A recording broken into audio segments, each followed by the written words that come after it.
There are those who treat astrology as a science, those who believe that our fate is determined by the stars, and also those who believe that astrology is a pseudoscience with no real basis in anything that can meaningfully either control our destiny or even signify events in our lives. How can we understand what role, if any, astrology has in providing guidance and direction in our lives? If we accept the idea that astrology rules our fate, then we are tacitly accepting the sense of determinism and doing away with any role for free will in the development of our lives. This position clearly runs contrary to our innate sense of free will, which, even if not absolutely correct, nevertheless expresses a deeply held intuitive understanding in our human awareness. At the same time, if we recognize that we live in one coherent universal existence, and all the parts are elements of the whole, subject to the vibrational patterns that occur in the whole, and therefore there is and must be an influence. Philosophers and certain scientists have noticed patterns that occur in the macro universe and in the micro universe. Fractals also repeat the pattern to ever smaller values, and fractals are represented throughout the plant and animal kingdom.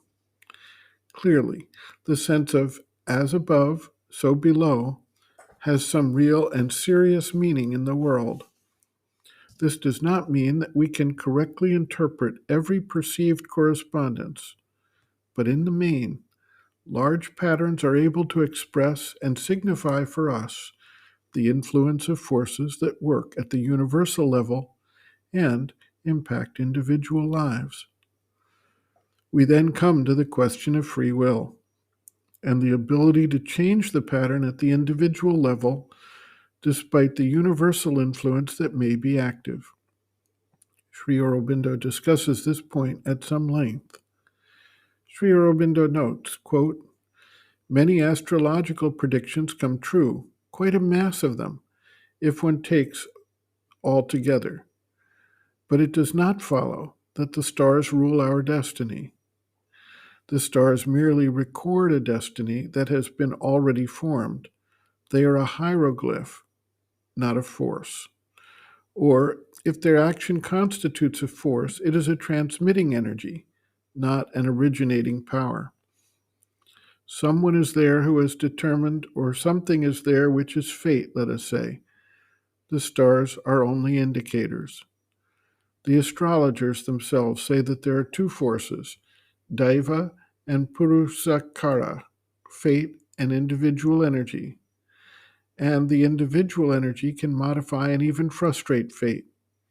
Moreover, the stars often indicate several fate possibilities. For example, that one may die in mid-age, but that if that determination can be overcome, one can live to a predictable old age. Finally, cases are seen in which the predictions of the horoscope fulfill themselves with great accuracy up to a certain age, then apply no more. This often happens when the subject turns away from the ordinary to the spiritual life. If the turn is very radical, the cessation of predictability may be immediate.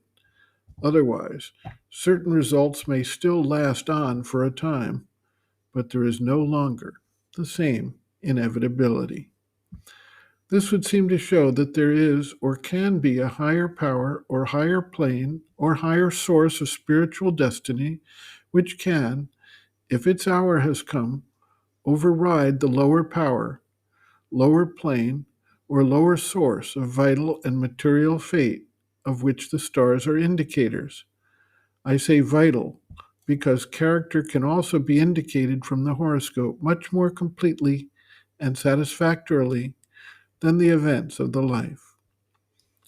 The Indian explanation of fate is karma. We ourselves see our own fate through our actions, but the fate created by us binds us. For what we have sown, we must reap, in this life or another. Still, We are creating our fate for the future, even while undergoing old fate from the past in the present. That gives a meaning to our will and action, and does not, as European critics wrongly believe, constitute a rigid and sterilizing fatalism. But again, our will and action can often annul or modify even the past karma. It is only strong effects, called utkata karma, that are non modifiable. Here, too, the achievement of the spiritual consciousness and life is supposed to annul or give the power to annul karma, for we enter into union with the will divine, cosmic or transcendent, which can annul what it had sanctioned for certain conditions, new create what it had created. The narrow fixed lines disappear. There is a more plastic freedom and wideness. Neither karma nor astrology, therefore, points to a rigid and forever immutable fate. End quote. Reference: Sri Aurobindo and the Mother, The Hidden Forces of Life, Chapter 1, Life Through the Eyes of the Yogin, pages 13 to 14.